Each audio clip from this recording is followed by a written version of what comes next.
Welcome back.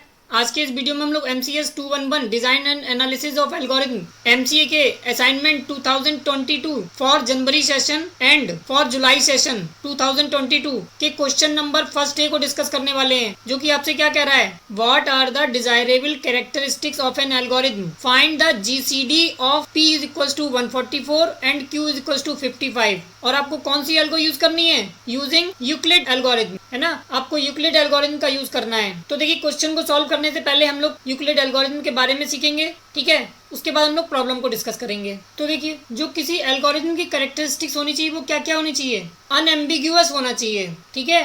यानी कि जो भी स्टेप्स हों वो क्लियर होनी चाहिए एल्गो की, है ना, उसमें एम्बिग्यूटी नहीं होनी चाहिए, ठीक है।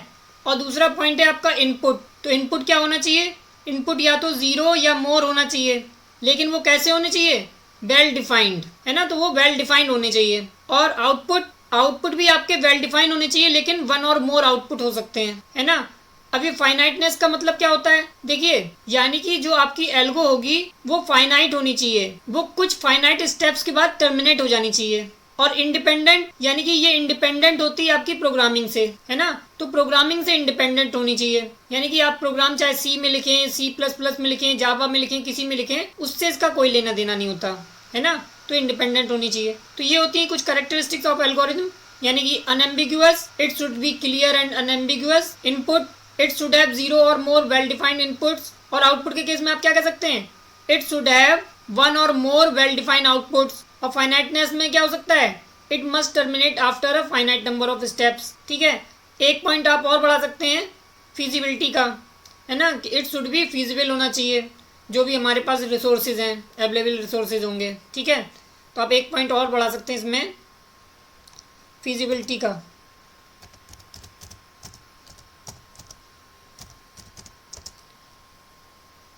ठीक है। और इंडिपेंडेंट होनी चाहिए प्रोग्रामिंग से। तो ये तो हो गई आपकी कैरेक्टरिस्टिक ऑफ एन एल्गोरिथम। देखिए, ये आपका यूक्लिड मेथड का स्यूडो कोड है फॉर कंप्यूटिंग GCD, ठीक है, जिसमें आपके 2 पैरामीटर होते हैं, है ना। तो इसमें आपके m और n क्या हैं, 2 पॉजिटिव नंबर्स हैं, ठीक है। m क्या है, m is dividend and n is divisor, ठीक है। यानी कि m को डिवाइड कर रहे हैं आप n से। और कोड कैसे वर्क करता है वो समझ लीजिए। अगर n की वैल्यू 0 होगी तब हमें रिटर्न करना है m और एग्जिट कर जाना है, ठीक है। नहीं तो हम लोग क्या करेंगे, एल्स प्रोसीड टू स्टेप 2। हम लोग स्टेप 2 पर आ जाएंगे। स्टेप 2 में हमें क्या करना है, डिवाइड m बाई n, ठीक है, and assign remainder to r, ठीक है। हमें क्या करना है, यहाँ पर मॉडुलस ऑपरेशन परफॉर्म कराना है। तो वही तो हमें रिमाइंडर देगा, यानी कि m को n से डिवाइड करना है और जो रिमाइंडर होगा वो हम लोग r में स्टोर करा लेंगे। फिर यहाँ पर वैल्यू को सब्स्टिट्यूट कराना है, ठीक है। यानी कि assign the value of n to m, यानी कि अब n की वैल्यू हमारी m में आ जाएगी और value of r to n। अब जो रिमाइंडर बचेगा वो हमारी n की वैल्यू बन जाएगी। फिर हम लोग स्टेप 1 पर चले जाएंगे, है ना। और यही प्रोसेस तब तक चलता रहेगा जब तक n की वैल्यू 0 नहीं हो जाती। तो ये तो हो गया आपका स्यूडो कोड। अब इसकी एल्गो भी देख लेते हैं। तो देखिए, ये है एल्गो आपकी फॉर कंप्यूटिंग GCD, है ना, m, n by Euclid method. तो देखिए, इनपुट में क्या होगा, आपके 2 नॉन निगेटिव होंगे, नॉन जीरो इंटीजर होंगे, है ना, m एंड n, ठीक है। और आउटपुट क्या होगा, आउटपुट होगा आपका GCD of m and n, ठीक है। तो फंक्शन वर्क कैसे करेगा, देखिए, फंक्शन का नाम है GCD और उसमें 2 पैरामीटर पास करे गए m और n। और वो कब तक चलेगा, while n not equals to 0, not equals to 0, ठीक है। जब तक नॉट इक्वल्स टू 0 होगा तब तक ये लूप चलेगा। और हम लोग क्या करेंगे, हम लोगों ने स्यूडो कोड में क्या देखा था, हमें रिमाइंडर स्टोर कराना है। तो रिमाइंडर कैसे निकलेगा, m मॉड n से, यानी कि m को हम लोग डिवाइड करेंगे n से और रिमाइंडर हमारा r में स्टोर हो जाएगा। फिर हम लोग वैल्यू को एक्सचेंज करेंगे, यानी कि n की जो वैल्यू होगी वो अब m में आ जाएगी और जो रिमाइंडर आया है वो आपकी n की वैल्यू हो जाएगी, है ना। और यही प्रोसेस चलता रहेगा जब तक n की वैल्यू 0 नहीं हो जाती। और जब n की वैल्यू 0 हो जाएगी तो हम लोग रिटर्न करा देंगे m, है ना। तो ये हो गई हमारी एल्गो। अब आते हैं अपनी प्रॉब्लम पर। तो देखिए, हमें p की वैल्यू क्या दी गई थी, हमें p की वैल्यू दी गई थी 144, ठीक है। और q की वैल्यू क्या दी गई थी,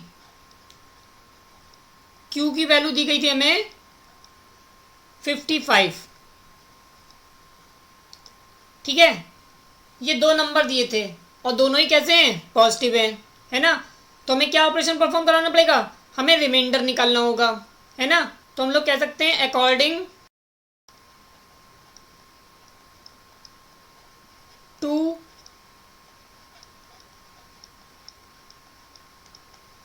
यूक्लिड्स एल्गोरिथम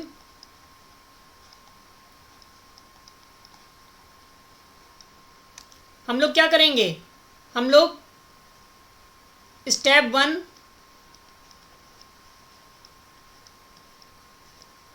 में हमारा जीसीडी फंक्शन कॉल होगा और उसमें हम लोग क्या पास करेंगे, पी और क्यू की वैल्यू। यहाँ पर पी हो जाएगा आपका 144 और यहाँ पर क्यू हो जाएगा आपका 55। तो इसका रिजल्ट आपको क्या मिलने वाला है, देखिए 55 टू ज़ा 110 होता है, ठीक है। तो बचेगा कितना, 34, है ना। यानी कि रिमाइंडर आर की वैल्यू हो गई 34 और एन इस समय क्या था, 55।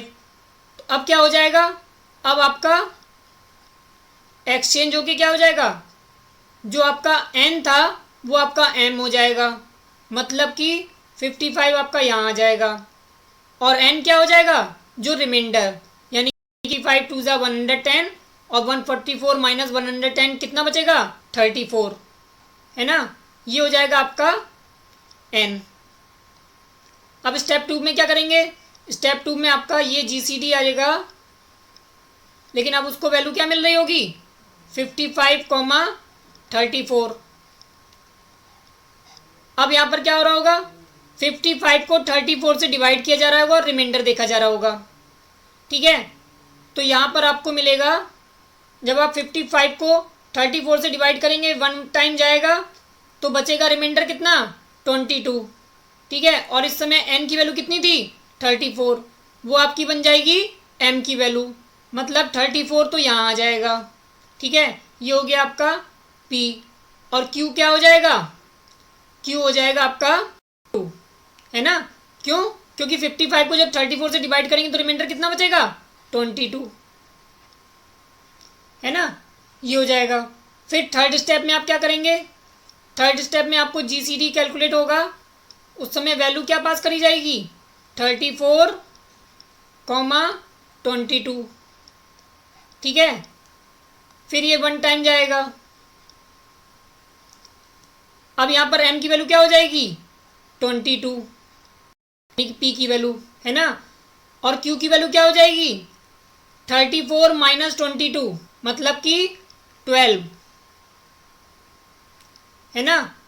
ये हो जाएगी आपकी क्यू की वैल्यू। फोर्थ स्टेप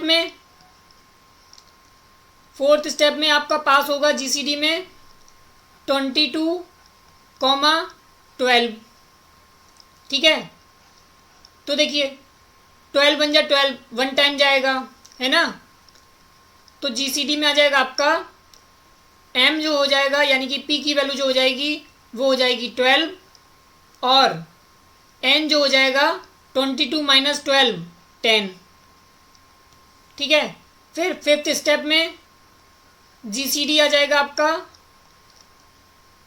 आपकी वैल्यू पास होगी 12,10, है ना, 12,10।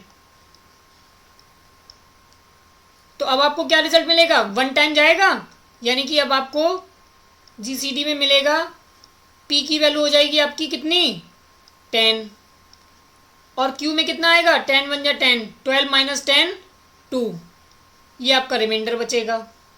फिर सिक्स्थ स्टेप में आप जीसीडी में कैलकुलेट करेंगे, यानी कि अब वैल्यू पास होगी 10,2, ठीक है। अब आपको क्या मिलने वाला है जीसीडी में, 2 5 जा 10, है ना, रिमाइंडर तो 0 बचेगा और पी की वैल्यू क्या हो जाएगी आपकी 2 और रिमाइंडर हो जाएगा 0। बस आपकी एल्गो यहीं पर स्टॉप हो जाएगी, है ना, क्योंकि हमें क्या कहा गया था, हमारे उसमें कहा गया था कि एन की वैल्यू जैसी 0 हो जाएगी हम स्टॉप कर जाएंगे, है ना, और रिटर्न करा देंगे एम की वैल्यू। तो हमारा जीसीडी यहाँ से कितना हो गया, 2, है ना, और हम एग्जिट कर जाएंगे। क्यों, क्योंकि एन की वैल्यू 0 हो चुकी है ना। और हमारे केस में पी और क्यू दिए थे है ना। तो P की वैल्यू आपकी 2 आ गई और Q की वैल्यू 0 आ गई। हमें स्टॉप कहाँ करना था, जब Q की वैल्यू 0 हो जाए। ठीक है, क्यों, क्योंकि हम लोग स्कूल में कैसे पढ़ते थे, मान लीजिए ये नंबर है आपको 55 दिया गया है ना, इसको आपको 144 है ना, तो 55 2 ज़ा 110 आ जाएगा। ठीक है, बचेगा कितना 34। अब इस 34 से डिवाइड करेंगे हम लोग किसको, 55 को, यही तो करते थे। ठीक है, 34 1 ज़ा 34।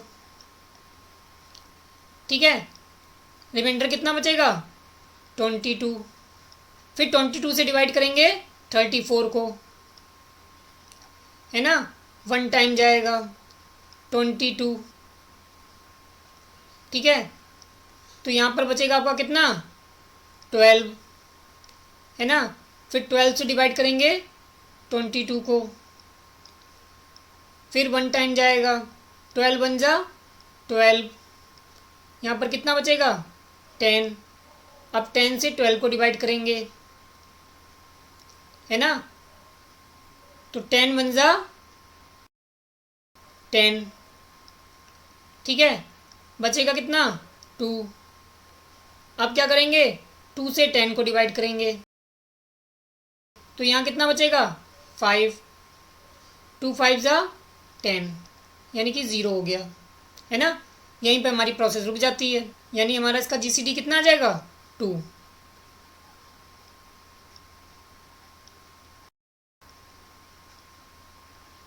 है ना, और देखिए होना भी चाहिए था। तो देखिए यहाँ पर भी आपकी GCD की वैल्यू क्या आई 2, और हमारी वैल्यू यहाँ पर क्या आई थी 2, है ना। तो आई थिंक आपको प्रॉब्लम क्लियर हो गई होगी। अगर आपको अभी भी कोई डाउट है तो आप हमें कमेंट कर सकते हैं। साथ ही साथ आप हमें कमेंट करके बताइएगा कि आपको ये वीडियो कैसा लगा।